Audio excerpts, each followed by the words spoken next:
She told her doctor she was just stressed. Work had been overwhelming. She wasn't sleeping well. She kept losing her train of thought in meetings. Everyone around her nodded in agreement. Of course she was stressed. Who isn't? 18 months later, she received a very different diagnosis. And looking back, her family realized the stress they had been comforting her through was never really about work at all. This is one of the most dangerous overlaps in early Alzheimer's disease. Many of its earliest symptoms look almost identical to ordinary, everyday stress, so similar that both the person experiencing them and everyone around them explain it away for months, sometimes years, before anyone considers another possibility. Doctors themselves sometimes accept the stress explanation too quickly, especially in a patient who genuinely does have a demanding job, young children, or a difficult life season, because it is simply the more comfortable, more common diagnosis to reach for first. Today, we are covering 10 early Alzheimer's symptoms that look like everyday stress, the signs that get mistaken for burnout, overwhelm, and simple exhaustion, when something else may actually be happening underneath. Welcome back. Stress is real, common, and can absolutely explain many of the exact symptoms we are about to describe.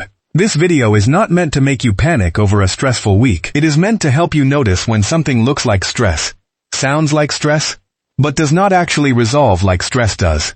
Ordinary stress tends to ease when the underlying pressure eases. After the big project wraps up, after the vacation, after a good night's sleep finally happens.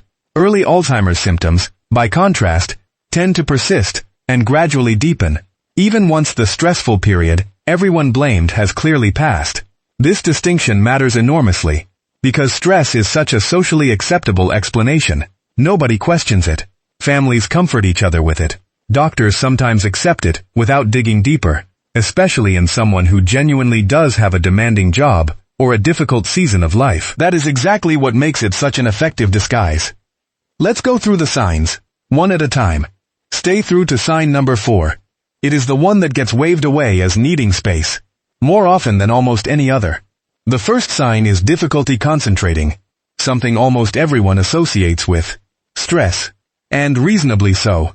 But there is a meaningful difference between stress-related distraction and the concentration difficulty seen in early Alzheimer's. Stress typically scatters attention across many things at once. You are thinking about 5 different problems simultaneously. Early cognitive decline more often shows up as trouble staying engaged with a single, familiar task that used to require no real effort at all. Rereading the same paragraph 3 times. Losing track partway through a routine spreadsheet. Or needing much longer than usual to complete something that was once automatic. The key difference is not whether concentration slips. It is whether that slippage happens specifically with tasks that were previously easy and familiar, rather than simply feeling scattered by having too much on one's plate.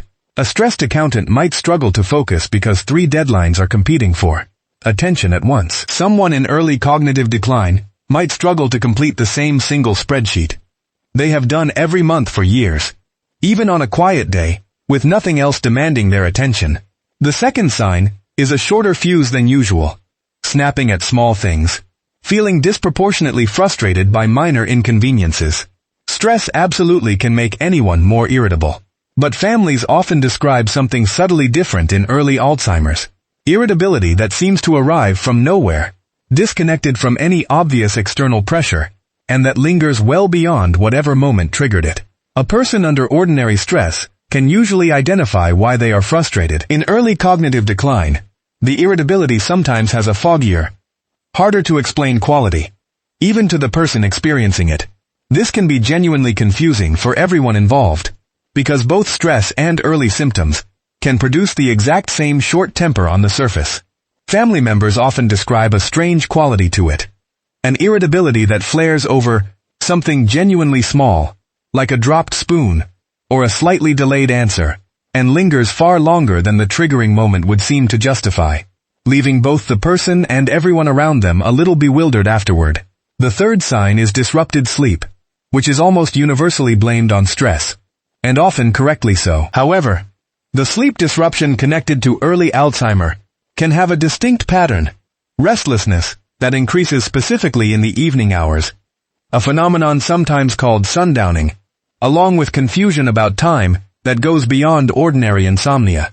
Someone with stress-related sleep trouble typically knows exactly why they cannot sleep, and remains otherwise oriented.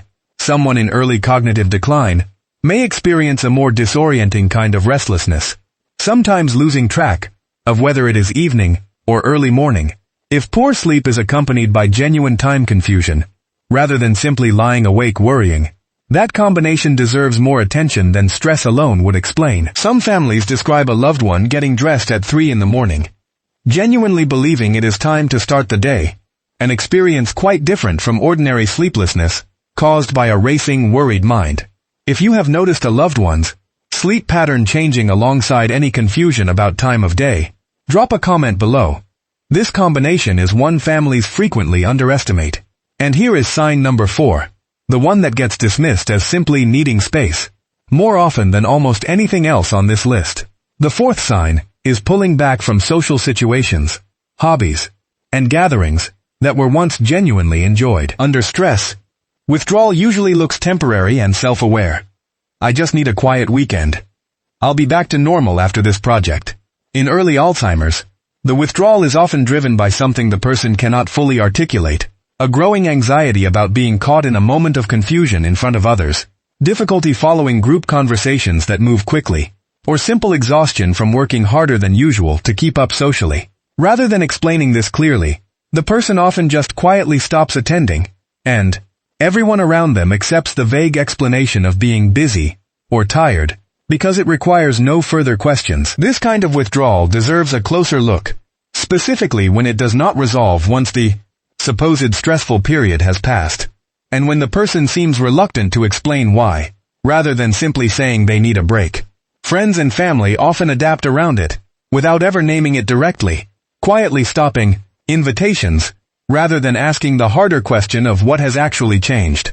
The fifth and final sign is forgetting things that were discussed or agreed upon very recently, sometimes within the same day. Everyone forgets things under stress. A distracted mind misplaces information constantly, but there is a specific pattern worth watching for. Forgetting an entire conversation ever took place, rather than simply forgetting a detail within it. Someone under stress might forget what time a plan was made for. Someone experiencing early cognitive decline might have no memory of the conversation happening at all, even minutes after it occurred, and may respond with genuine surprise, rather than the usual, "Oh right, I forgot," recognition. This distinction, forgetting a detail versus forgetting the entire exchange, is one of the clearest lines separating ordinary distracted forgetfulness from something that may deserve a proper evaluation. A stressed mind loses details, but generally retains the shape of an event. Early cognitive decline can erase the entire shape, leaving no sense that anything happened at all. Together, these 5 signs share something important in common. Each one has a stress-related explanation that sounds completely reasonable on its own. It is only when you notice the pattern persisting, deepening, or failing to resolve once life calms down, that stress alone stops being a satisfying explanation. Let me speak directly to you for a moment. If you have been quietly wondering whether "it's just stress" really explains everything you have been noticing in someone you love, or even in yourself, this feeling of doubt is worth taking seriously, rather than dismissing. Here is a simple way to think about it. Stress-related symptoms tend to ease once the source of stress eases.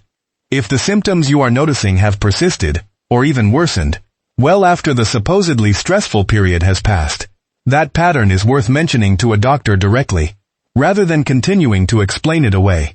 Bring specific examples, rather than a general feeling, a particular conversation, forgotten entirely, a specific evening of disorientation, a repeated moment of irritability with no clear trigger. Specific details help a doctor take the concern seriously, far more than a vague sense that something feels different. If this video helped you see a familiar pattern differently, please hit the like button. It helps this information reach families who are currently explaining away something that deserves a closer look. Subscribe so you never miss a video in this series. We cover everything from early warning signs to caregiving strategies to the real science behind Alzheimer's disease. Share this video with someone who has been chalking up their own symptoms or someone else's to nothing more than a stressful season of life. Drop a comment below. Which of these 5 signs have you mistaken for stress before? I read every comment, and your experience may be exactly what helps someone else look a little closer. Thank you for being here. You are doing something powerful simply by staying informed. I will see you in the next one.